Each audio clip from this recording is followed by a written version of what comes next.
안녕하세요. 반반뉴스입니다. 한 주 동안 가장 뜨거웠던 7가지 이슈, 같은 사건을 두고 서로 다른 시선으로 본 보도들을 모았습니다.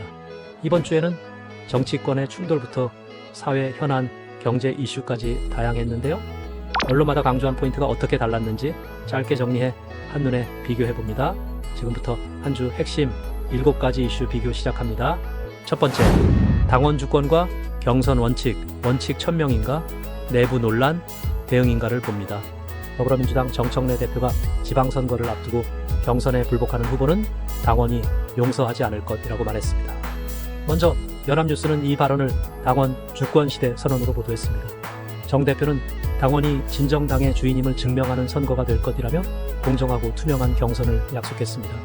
또 이재명 대통령이 국민주권시대를 열었다면 나는 당원 주권시대를 열겠다고 강조했습니다. 정 대표는 최근 컷오프 논란이 이어지는 상황에서 억울한 컷오프를 없애겠다며 경선 절차 개선 의지도 밝혔습니다. 반면 SBS는 같은 발언을 부산시당위원장 보궐선거 과정의 비판에 대응하는 성격으로 해석했습니다. 정 대표의 경선 불복 불용 메시지가 내부 비판을 의식한 경고로 보인다는 분석입니다. 정리하면 연합뉴스는 공정경선의 약속, SBS는 내부 논란 대응의 신호로 해석했습니다. 둘째, 한중회담 평가는 성과 부재 지적과 발언 파장 해석이 갈립니다. 국민의힘 송원석 원내대표가 한중 정상회담을 두고 성과 없는 빈 수레 외교라고 비판했습니다. 먼저 조선일보는 이번 회담에서 한한령 해제나 불법 체류 문제, 서해 불법 구조물 등 주요 현안이 전혀 해결되지 못했다고 지적했습니다. 송 원내대표가 소리만 요란했을 뿐 실속이 없었다고 평가하며 외교 실패가 경제 불안으로 이어질 수 있다고 경고했다고 전했습니다. 조선일보는 정부의 브릿지 외교가 결국 실패로 끝났다는 점에 초점을 맞췄습니다. 반면 한겨레는 송 원내대표의 발언 중 이재명 대통령의 외교적 실언 부분을 부각했습니다. 한겨레는 대통령이 한미 정상회담에서 중국 잠수함 추적을 언급해 중국을 자극했고 그 결과 회담이 축소됐던 송 대표의 주장을 인용했습니다. 또한 외교 실패 원인을 대통령의 발언으로 돌리는 정치적 공세 성격이 강하다고 해석했습니다. 정리하면 조선일보는 성과 부재, 한겨레는 외교 실언 책임론에 무게를 뒀습니다. 셋째, 구청장 제명, 징계 절차의 공정성과 정치적 자정 메시지의 무게입니다. 국민의힘 중앙윤리위원회가 재개발 정보를 이용해 주택을 매입했다는 의혹을 받은 조병길 부산 사상구청장을 제명했습니다. 먼저 연합뉴스는 윤리위가 남이 볼 때 의심되는 행동은 안 된다며 최고수위 징계를 내린 배경을 전했습니다. 조 구청장이 투기 목적이 없었다고 해명했지만 윤리위는 주민이 신뢰하지 않으면 선출직으로 부적절하다고 판단했습니다. 또 윤리위는 친한동훈계 김종혁 전 최고위원의 계파 갈등 관련 징계는 민주정당 가치에 맞지 않는다며 하지 않기로 결정했습니다. 반면 한겨레는 조 구청장의 재개발 내부 정보 이용 의혹을 보다 구체적으로 짚었습니다. 조 구청장이 정비구역 지정 전 해당 지역 주택을 부부 공동 명의로 매입했다며 내부 정보를 활용한 투기 의혹을 강조했습니다. 한겨레는 윤리위가 민주당 인사들을 비판하던 상황에서 우리 손부터 깨끗해야 한다는 정치적 메시지를 내놓은 것으로 해석했습니다.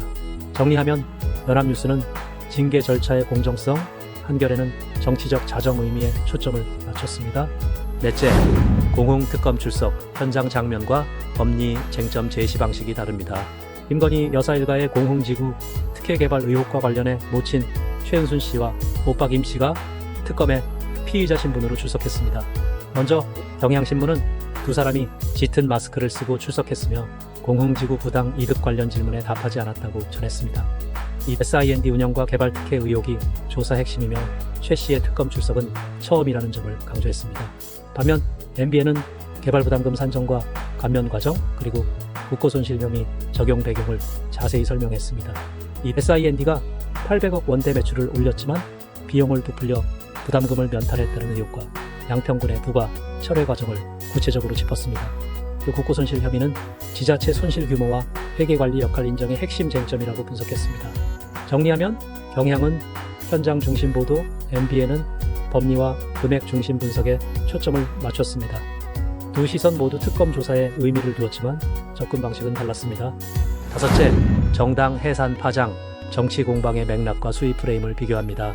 정청래 더불어민주당 대표가 추경호 전 국민의힘 원내대표의 혐의가 유죄로 확정되면 국민의힘은 100번이고 정당 해산감이라고 말했습니다. 경향신문은 정 대표의 발언이 내란 특검 수사와 직결된 맥락에서 나왔다고 전했습니다. 추 전 원내대표가 계엄 해제 표결을 방해했다면 내란 중요 임무 종사자가 될 수 있다고 지적하며 국민의힘의 시정연설 불참을 유감이라 비판했습니다.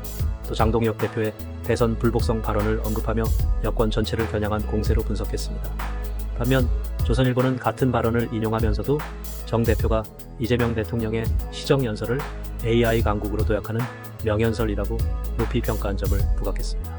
하루 전 국민의힘의 불참을 책임 회피로 지적한 뒤 대통령 연설에 대한 긍정적 평가를 병치해 지도자 이미지를 강조한 보도였습니다. 정리하면 경향은 정치 공방의 전면전, 조선일보는 발언 수위와 리더십 프레임에 초점을 맞췄습니다. 여섯째, 술자리 발언 논란, 정치적 반응과 당시 정황 서술의 균형을 봅니다. 윤석열 전 대통령이 지난해 국군의 날 만찬 자리에서 한동훈 전 대표 등을 거론하며 총으로 쏴서라도 죽이겠다고 말했다는 증언이 나오자 또다시 두둔 발언이 나왔습니다. 동아일보는 윤 전 대통령과 가까운 서정욱 변호사가 그건 분노의 표현일 뿐이라며 옹호했다고 보도했습니다.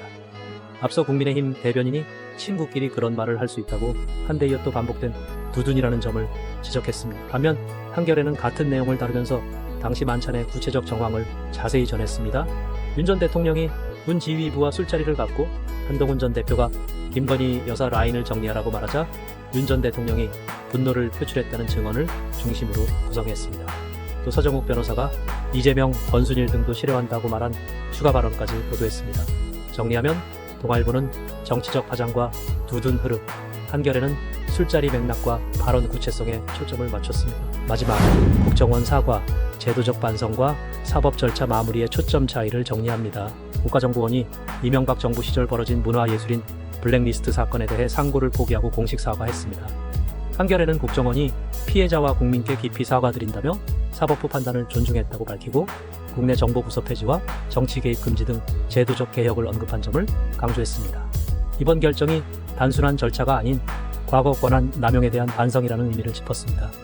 반면 동아일보는 2심 판결에서 정부가 이명박 전 대통령과 공동으로 손해배상 책임을 인정받았다고 전하며 국정원이 상고를 포기함에 따라 판결이 확정됐다는 사실을 중심으로 보도했습니다.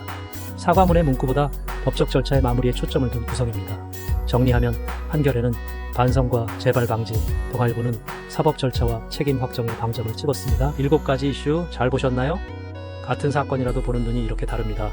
어떤 보도가 더 설득력이 있었는지 여러분의 판단이 가장 중요합니다. 매주 다른 시선으로 세상을 비교하는 반반 뉴스, 다음 주에도 새로운 7가지 이슈로 돌아오겠습니다. 댓글로 의견 남겨주시고 구독과 좋아요도 잊지 마세요.